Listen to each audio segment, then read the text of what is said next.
சம்பளம் வந்தாச்சு. ஆனா பணத்தை எப்படி கையாள்றீங்க என்பதுதான் ரியல் கேம். 5 சிம்பிள் ஸ்டெப்ஸ் பார்க்கலாம்.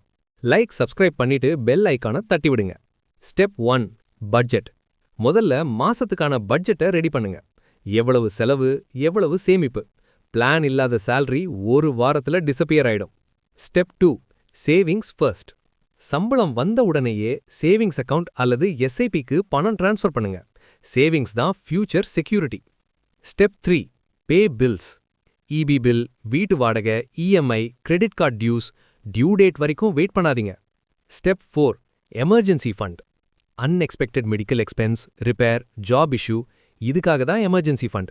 சிறிய அமௌண்ட் ஆனாலும் செப்பரேட்டா வச்சு பழகுங்க. Step 5 invest smart. பணத்தை பேங்க்ல மட்டும் வச்சா பெருசா growth ஆகாது. SIP, mutual funds, PF, stocks உங்களுக்கு புரிஞ்சதும் சேஃபா இருக்கும் ஆப்ஷன்ஸ்ல இன்வெஸ்ட் பண்ணுங்க. சம்பளம் வர்றது ஈஸி, அதை வளர்க்கிறது தான் ஸ்மார்ட்.